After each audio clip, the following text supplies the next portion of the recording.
So, there's some sort of weird geological job to take on. Something about ruins? Let's have a quick chit chat with our crew. Oh fuck, is this where he lives? There you are. The storage room that functions as Gaichu's cabin is a cramped, overheated mess. Piles of old ship parts share space with tarnished cookware, flats of instant noodles, and collection of cast-off clothes, and reams of diagnostic manuals for obsolete computer hardware. To top it all off, there's barely any light whatsoever. All of the bulbs in this room are missing. Gaichu is busily moving boxes around, apparently in an effort to carve out some personal space amid the junk that he shares his cabin with. As you enter, he cocks his head and turns around. Welcome to my sanctuary, Stubtoe Williams. I apologize for the lack of light, but as I did not need it, Gaba took the bulbs for use elsewhere. Gaiju puts down the box that sees in process of moving and politely bows his head towards you. How can I be of assistance? I just wanted to see how you were settling in. Gaiju rolls his shoulders in a diffident shrug. I live. I am among those who can make use of my services and who are not attempting to claim the bounty on my head. Is that not enough for now? Are any thoughts about that last run? Vampires, trid producers, fancy parties. This is not the sort of affair I assumed I would be participating in as a Shadowrunner. It seems strange, this rivalry between Shen Yang and Ma. Most professional rivals don't hire augmented killers or freelance mages to solve their problems, yet Shen Yang was insistent that only outside help could solve his problem. Why not simply kill Ma? Social mores in this city elude me, I confess. It seems that we might have been a bit hasty. Perhaps Dr. Shen Yang would have been more pleased if we had convinced Kufeng to get Penelope Wong fired. That said, you were right to see her dead. Vampires kill their victims. I can subsist on corpses, but Kufeng requires the living. To have left her in public would have condemned many more to die. Is there anything else I can do for you? Let's talk about you being a zombie. As you wish, you're my benefactor, and as such I yield to you. Ask then, and I will do my best to answer. It seems like your condition is stabilized? For now it has. I will not suddenly become a ravenous beast lurking in the hold of your ship, at least not more so than I already am. Gaichu bares his teeth in a wry grin, dipping his head a little. Why'd you pick the name Gaichu? No. Your armor is heavier than what most Shadowrunners wear, and more distinctive too. That is correct. It is the armor worn by the elite soldiers of the Renraku corporate military, the Red Samurai. What are the Red Samurai? The Renraku military's operations division, the most elite that the corporation has to offer, on par with Ares Firewatcher, Tyr Tandir's ghosts. Red Samurai are world-class soldiers assigned to only the most difficult and important missions. That's a rare thing for a Shadowrunner to have. That is true. It is considerably less rare for a Red Samurai to have a suit of it, however, even if he goes rogue. Oh, he's a Red Samurai, okay. You were a Red Samurai? Indeed, for the entirety of my adult life I was a member of the Renraku military. Specifically the Red Samurai. That changed relatively recently. I feel the reasons are abundantly clear. Hence, I still possess my armor, my sword, my training. They have served me well in both my previous life and this one. Did you grow up in a corporation? Yes. In Kihanshin, the Kyoto-Osaka Kobe sprawl. It is less populated than Neo-Tokyo, but not by much. I grew up in East Kobe, where my father was posted in Renraku Complex. Gaichu roots around in a nearby box. Running his fingertips over several chips before deciding on one, he slots it into his PDA and a trid photo flickers to life in the space between you. A young man, obviously Gaichu, leans against a railing which overlooks a sprawling harbor complex of skyscrapers and cranes. His school uniform is ripped, and the beginnings of a black eye are forming. Abrasions cover his knuckles and blood dots his pants. Despite this, he's grinning like he's just won the lottery. Vibrant, fierce. You look a little beat up. Ah, that must be on Mount Maya. If I remember right, I gave better than I got in that fight. 3 against 1, but they were out of shape and cocky. I used to cause a lot of trouble when I was in school. My father was constantly raging that I had no sense of responsibility, and that I needed to take life more seriously. A cackle erupts from Gaichu, sudden mirth spreading across his face. The final straw was when he bailed me out of jail. I've been in jail a few times. What did you do? My friends and I stole a delivery van. It had a shipment of Shiawa SimSense decks, brand new, very expensive. We were going to fence them and use the money to take a trip to Okinawa. Gaichu pauses, cocking his head. Are you familiar with what it's like to grow up in a corporate family? Not a clue. You have to understand, children are trained to hate rival corporations. We do not regard the theft of Shiaway's goods as illegal. We were simply doing our part to ensure Renraku's supremacy. This kind of behavior is ignored and even tacitly encouraged by company media. Unfortunately, we were caught by Shiaway's security, not Renraku. I think your father approved, secretly? I doubt it very much. For him, the activity was not the issue. It was that I was caught and embarrassed both the company and him.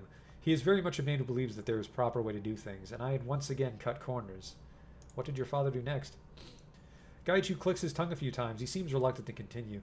That is a story for another time, unfortunately. I still have a lot of arranging to do, and I doubt anyone else will be willing to be alone with me in a darkened room. Come back later. We can discuss it further. Okay. Gaichu bows politely. It is, and thank you for your hospitality. Whoa, what's this? Box of mementos? Gaichu's box of personal effects is overflowing with a collection of souvenirs, mementos, and knickknacks. There's no rhyme or reason to the collection of items. They appear to have been thrown in haphazardly. Oh, this is from before. Gaichu cocks his head, sniffing in the air in your direction. Ah, I see you found my box of personal effects. Please, feel free to examine whatever you like within it. Just take care to put them back when you're done. I do not own much, but the things I keep are very precious to me. They're all that remains of my former life. Wooden mask? The wooden mask is extremely light. It's been painted a pale white. We already looked at this. The expression... What's this wooden mask? It is a mask from the historical no-play Ukuru Atsumora. The face is that of a young samurai. Taira no Atsumori. Gaichu's face is in your direction, gesturing towards the mask. I had a collection of a dozen or so no masks when I was younger. That's the last remaining one, and my personal favorite. What's the difference between a play and no? No actors wear those masks to cover their faces. The angle they hold themselves at changes the expression on the mask, so the acting is highly rigid and controlled. The entire performance is highly ritualized. There is no measure of improvisation allowed, only refinement of the prescribed form. Gaichu folds his arms over his chest, dipping his chin in thought. The words are sung like in a Western opera, and accompanied by a set of musicians known as hayashi. The hayashi keeps time with several drums, a flute, and a chorus in the Greek theatrical sense, I mean. Unfortunately, No is an unpopular art in modern times. I expect this because all of the plays are conducted in classical Japanese, which is not comprehensible to the general public. I have heard that the creators of No, a father and son in the 14th century, took inspiration from magical rituals at Shinto shrines. It is said that by placing masks upon their face, the actors became possessed by the spirit of the character they play. There are worse fates, I think, than to embody the spirit of a tragic warrior like Atsumori. Let's play about? A young man travels with the priest who raised him to a Kuda shrine, to commune with the spirit of his father, Taira no Atsumori. The young man's father died at the Battle of Ichi no Tani when his son was only a baby, and he wishes to know who his father was. The pair stay the night in a small hut. In the night, the hermit in the hut explains that he is the ghost of Atsumori. Atsumori has been granted a brief reprieve from his time in the afterlife to meet his son. During the night, they speak of the battle in which Atsumori was killed, the history of the Taira family, and their philosophy. Atsumori fades into darkness as he finishes the tale of the Taira's downfall, just as the family itself faded into obscurity. So think we, yet oh that we might change this fragile dream of joy into the lasting love of waking life, says Atsumori before fading. It is a tale of sorrow, love, and the burden of war upon the dead and living alike. The price one pays for war is not always in one's own blood alone, but in the shattering of one's own family. Why is it your favorite? A measure of civic pride, I suppose. And I like the story. Taira no Atsumori died at the Battle of Ichi no Tani, just outside Kobe. The play takes place primarily at a Kuda shrine, which is located in downtown Kobe. In old cities in Japan, especially in Kaihanshin, I have always felt there is a sense of history wherever one looks. The skyline may have skyscrapers and delivery drones, but the foundations are laid on the bones of the dead. Gaichu shrugs, folding his arms across his chest. I think it's important to remember their sacrifices and joys, sorrows and glories. Gaichu laughs, suddenly shaking his head. This is why sometimes I worry that I'm a sentimentalist at heart. Mask goes back. What's with the box? Calligraphy set. Gaichu wrinkles his nose, his expression one of distaste. Ugh, that thing. It is a beautiful set, but it's a shame that I'm unable to make use of it. Surely you used to be able to. No, my handwriting has always been absolutely terrible. Whatever fanciful stories you may have heard of being able to tell a swordsman's ability by his handwriting, I assure you that they're wrong. The set was a gift from a professor of Japanese literature. He appreciated my interest in the classics, the tale of the Hige, the tale of Genji, the collection of 10,000 Leaves, etc. I think he wished to encourage me to cultivate non-martial interests. Gaichu smiles crookedly and shrugs. I appreciated the gesture, but my attempts at fine calligraphy mostly resembled excited chickens prancing over paper, their feet soaked in ink. Well, goodbye. My Russian friend, we don't use riggers. Let's just look at our... let's go talk to our brother.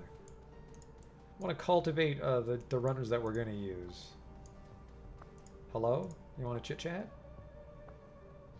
Nope, he's going to exercise a bit, so just nothing's allowed to happen until we finish this next run. The Repulse Bay one did not count. Geomantic sabotage. Geomancy is big business in the free enterprise zone. Here in Hong Kong, feng shui isn't just the act of rearranging your kitchen to make... We read about this. So, Wuxing Incorporated, they dug up this thing, and then they closed it, and we gotta go fucking steal shit. Good. By which I mean, let's check the BBS. Relevant keywords. Holy shit. Typhoon warning. This newscast just aired. If anyone wants to watch real-time isobar data or Earthsat images of the storm, the basic service paywall and Skywatcher imagery is easily circumvented. The Imperial Japanese Meteorological Agency today issued an advanced typhoon warning for the northern Philippines and the coast of the Guangdong Confederation, as Tropical Storm Usagi has grown into a full-strength typhoon, Category 3 in the Pacific. Typhoon Usagi is formed in the late in the year for such a powerful storm. Meteorologists credit this growing trend of awakened cold season typhoons to global warming and powerful magic vortices in the eastern Pacific, which appears to help drive most air convective over cooler ocean currents. The newscaster looks down at her notes. According to the official release by Lance and Roki of the IJMA, Usagi is now identified as an awakened storm. We have observed strong lightning activity, electromagnetic anomalies, and extreme concentrations of awakened seabirds along its edges. Awakened storms exhibit anomalous physical and magical behavior. Many experts believe they show reactive intelligence and possibly even self-awareness and will resist making landfall to prolong their lives, even holding position against prevailing winds. Study of these storms is inhibited by their extreme environmental conditions and astral turbulence. In physical strength, the Usagi may peak as a violent typhoon, Category 5 on the Eastern Pacific scale, but will weaken substantially before making landfall. Although mariner lore is replete with tales of malicious storms, scientists have detected no provable animosity towards metahumans in the behavior of these miracles of nature. Learn more on Wild Storms of the Pacific, this week's episode of Savage Nature, with host Bertrand Madonaker. The Guangdong coast will likely have a long precursor battering with drenching rains but moderate winds as Usagi stalls offshore. Usagi is one of the more powerful storms of the season, but not unusual. Usagi does not have super typhoon potential. This is going to be perfect. A long soft hit by Usagi. Lots of electromag interference. Security and cops all tied up. It's running season.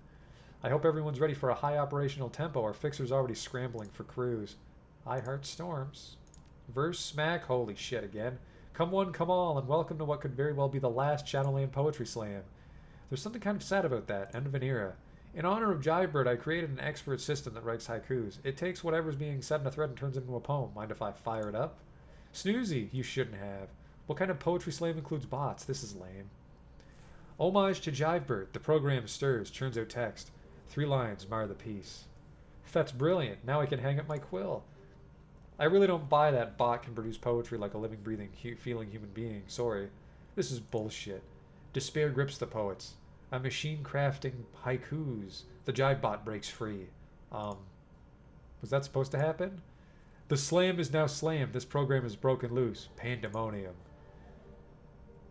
Well, look on the bright side. How much damage can a runaway poetry bot do anyways? You fucking people. The hunt continues. A short clip of a Trid News broadcast begins playing, and despite their efforts, no one has yet come forward. The government of Henan has denied all connection with the terrorist fugitives, even going so far as to state that the White Star organization no longer exists. There has still been no word from the HKPF on the whereabouts of the fugitive terrorists.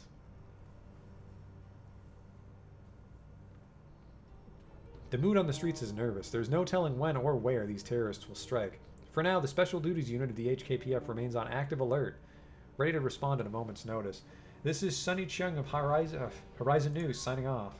What a load of crap. How are they going to convince us a bunch of crazy terrorists got into the FEZ and just disappeared under their noses, huh? This would never happen if Lone Star was the sole police force here. Sure, because heavily armed terrorists never sneak into Lone Star cities like Chicago and Seattle only to disappear and remain free to roam the streets after they engage in public gun battles. There's no way Henan is connected to these people. If they really were White Star, they'd have struck already. Their entire modus operandi is suicide bombings and civilian casualties. If these people are hiding, they're probably on the wrong side of a setup. Sure, because everybody in the shadows is just some bleeding heart fighting the megas because they believe in freedom. Grow the hell up. Looking for tailor for special job. Searching for a tailor for some unusual custom work. I might know a guy. Is this for armor? Not exactly. It's a surprise birthday gift for a friend. A friend's drone, actually. What exactly do you want a tailor to make for a drone? A cat costume with soft little ears and paws. Or better yet, a bear suit. Oh, or a red samurai outfit. I even have a reference that I can provide. Okay, you got a stack of fat Nuyen? This is going to cost. I'll find the new. Can you help me? This will be so worth it. Yeah, I'll hook you up. Can't get a flight to Seattle.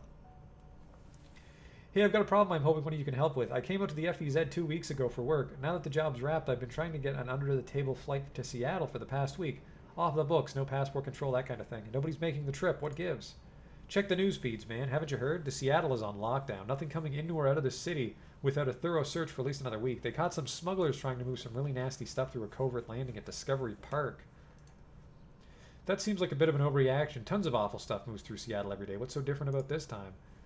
Not like this. You didn't hear it from me, but I have some friends with ICE. They say whatever it was, it set off the radiological alarms of the Coast Guard ship that was sweeping the area. We're talking fissionable material here, enriched and ready to go on a bomb.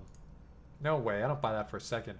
More likely some corp had an accident with one of their ships and dumped some radiological material. They just don't want to admit it, so City Hall is covering their asses. Don't dismiss the news so lightly. The smugglers were carrying cargo for Winter Night. It's only pure luck the cargo was intercepted at all. Who the hell is Winter Night? Sounds like a goblin rock band. Not who, what. All you need to know is this. Winter Night is bad news. You cross them, they destroy your life. You ever run into any of them on a job? I suggest a solution that comes in 7.62 millimeter. New Pinoy in HK. Hi there. Just arrived in HK from California Free State. Want to meet other runners from the Philippines. Salamat Po. Anyone? I really make good pants it. Well, why didn't you say so right away? Kumas to Pukayo? Lots of former Huck families here. Welcome. Hi, Tagasan ka? Me, from Manila. I'm a decker, you? QC here. I'm a decker, too. Painted is fine and good, but can you also make some diniguan? PM me if you can. Kumasta. Nice to meet you, QC Blues. Hi there, Street Mage here. Might know some Pinoy runners looking for a new decker. Welcome, welcome. Smiley face. Right, so we have a job. Spooky archaeological dig.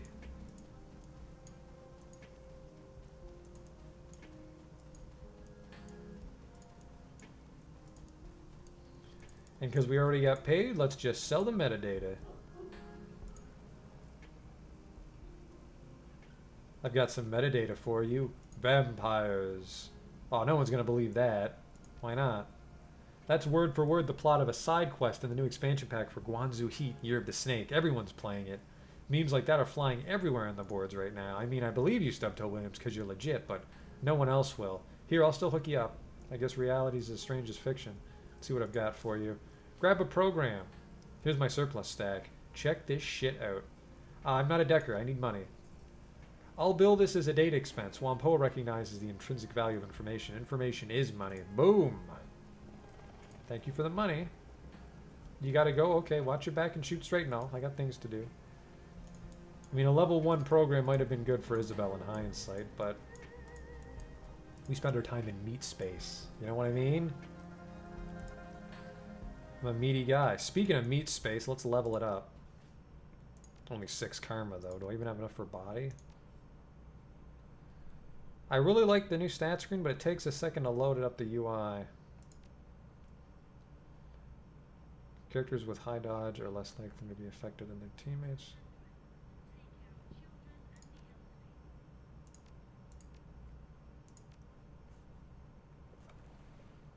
A new etiquette.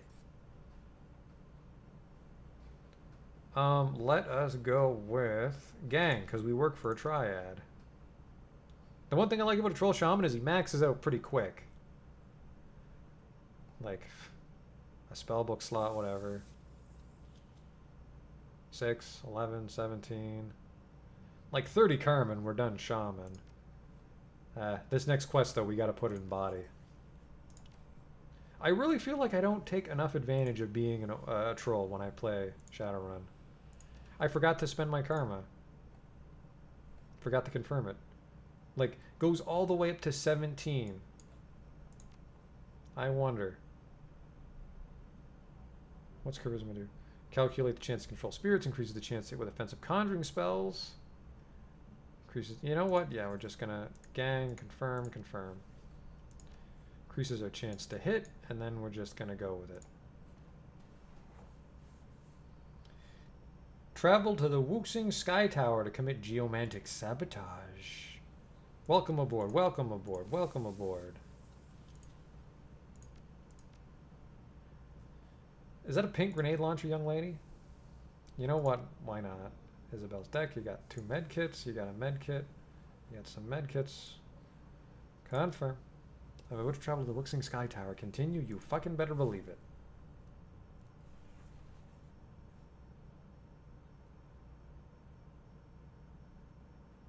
The subway flies over the tracks towards Aberdeen.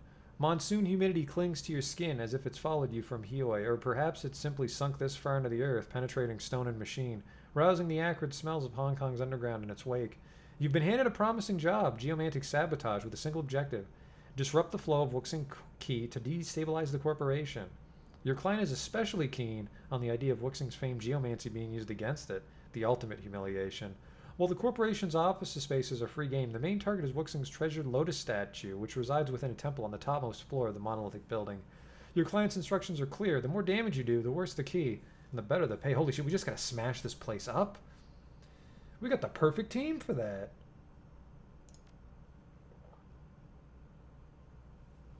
Smash and grab. Beautiful. The subterranean access way opens to one of the Wixing Sky Tower's few employee-only entrances. As the only underground access point to Wixing's restricted levels, security's tight. No one reaches the upper floors who shouldn't. The client, through Kindly, was able to provide you with a front door ID. The spoofed credentials won't get you farther than that, but the client suggested there may be other ways to bypass the check-in systems inside the building. A sturdy Wixing security officer peers at you from behind his desk console. Evening, sir. Swipe yourself in. Swipe spoofed credentials. He looks at his console, then back at you. His eyebrows rise as he observes your company. You realize your credentials only allow you access through floor 10, right? Of course. I had new credentials waiting for me with extended coverage. That's why I'm entering here, to pick them up. Charismatic son of a bitch. The officer nods curtly. Right. Go ahead and grab your new creds at the check-in terminal. Have a good night, sir. Oh, I will have a good night. Thank you.